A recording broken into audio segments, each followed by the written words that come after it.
Welcome to Mrs. V's Reading Corner, where you can enjoy books for educational, fun, or even bedtime stories. Please take the time to like this video, comment below with how you enjoyed it, book suggestions, and more. And don't forget to subscribe to my channel to get all the new books that I post first. Leonardo's Horse by Fritz.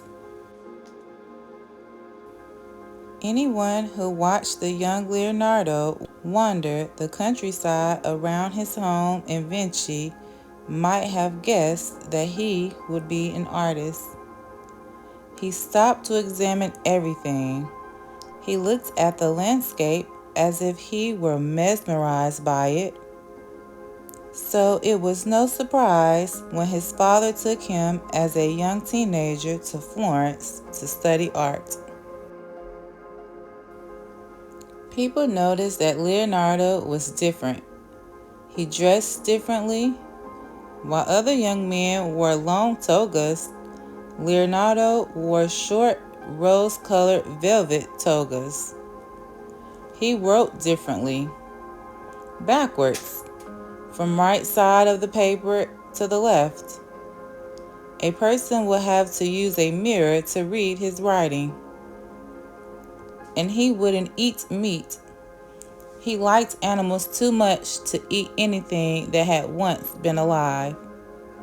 Nor could he stand the sight of caged birds. If he saw a man selling birds, he would buy them all.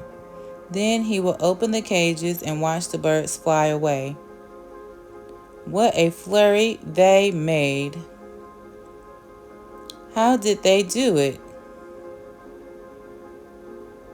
All his life, Leonardo tried to discover their secrets of flying so he could make a flying machine for himself. For a man who liked to ask questions, Leonardo da Vinci was born at the right time. April 15th, 1452. Everybody was asking questions then. The age was called the Renaissance, a time of rebirth when people who had forgotten how to be curious became curious again.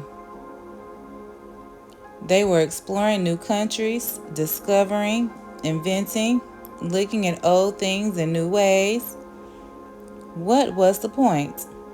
Leonardo asked, in copying what had already been done. He had to bring his own experience into whatever he painted. You wouldn't catch him putting a halo around the head of a saint. How could he? He had never seen a halo. Leonardo da Vinci turned out to be a famous artist. Still, he was not just an artist. He could never be just one thing. He was an engineer, an architect, a musician, a philosopher, an astronomer. Once, he fashioned a special kind of flute made of silver in the shape of a horse's head. The ruler of Florence, Lorenzo de' Medici, asked him to deliver it as a gift to the Duke of Milan. This was lucky for Leonardo. He had heard that the Duke of Milan wanted to honor his father with a bronze horse in front of his palace, and Leonardo wanted to be the one to make it. This would be his mark on history. Hundreds of years later, people would point to the horse. Leonardo made that, they would say. So he wrote to the Duke, listing all the things that he could do. He could make cannons, lightweight bridges, and covered chariots that couldn't be broken or harmed. On and on he went, but he saved the most important point for the last. He could make a bronze horse. In the end, he didn't send the letter. He simply left for Milan. Never mind that he was in the midst of painting a large religious picture in Florence. Let someone else finish it. He had planned the picture, and that was the important part. Leonardo was 30 years old now, handsome with blonde curly hair. The Duke gave him the job of working on the horse, but at the same time, he was expected to take charge of entertainment in the palace. He had a beautiful singing voice. He could play musical instruments, he could juggle and ask riddles, and he was also asked to stage elaborate plays for special occasions. Whenever he had a chance, he went back to the horse.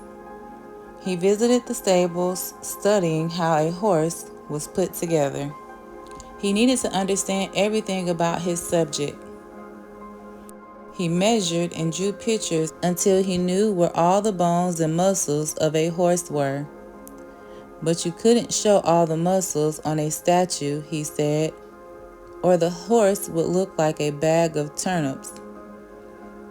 You should show only those muscles the horse were using or getting ready to use. He visited statues of horses. Many were shown in an ample left front leg moving at the same time as the left back leg. This was not easy for a horse. He had to be taught to do it. Leonardo saw one horse, however, that he described as free, left front leg and right back leg moving together in a trot. Moreover, both ears were pointed forward. Some horses pointed one ear back to hear the rider's orders. Leonardo was ready to begin, but the Duke wasn't quite ready. He wanted a much bigger horse than the one he had originally planned, one 3 times larger than life.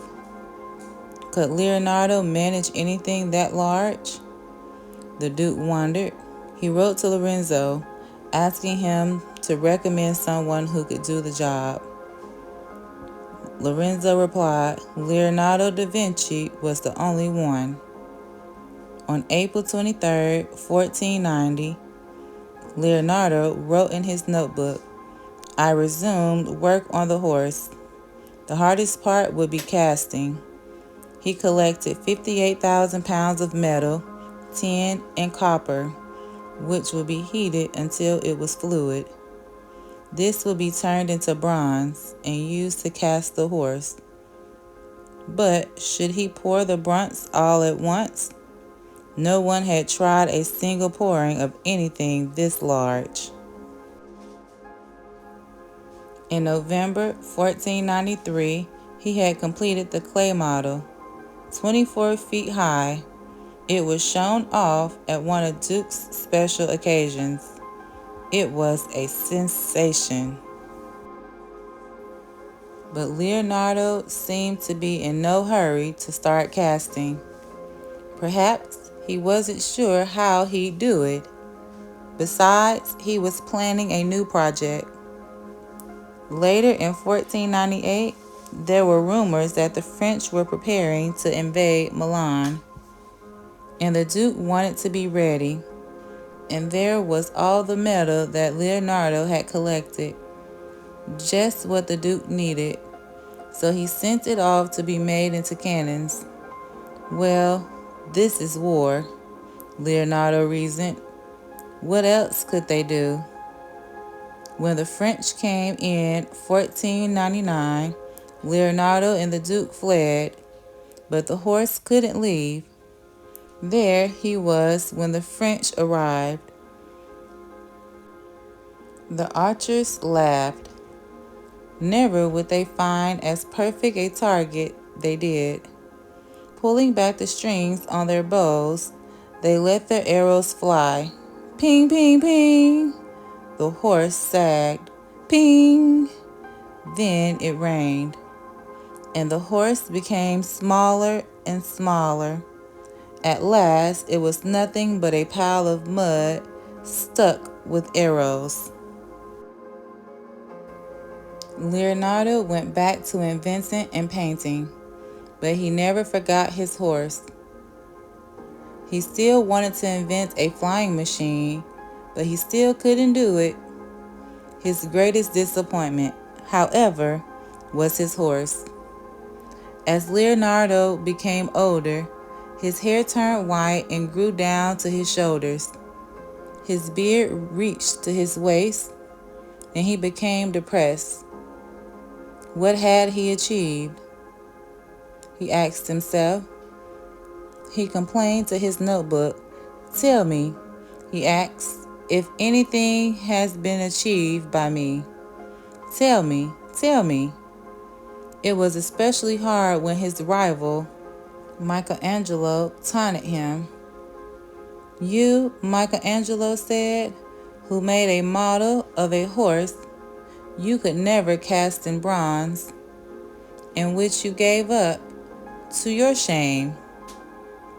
In his notebook, Leonardo mourned, I have wasted my hours. On May 2nd, 1519, Leonardo da Vinci died. It was said that even on his deathbed, Leonardo wept for his horse. In 1977, Charles Dent, an American and a big fan of Leonardo, saw a magazine article about him.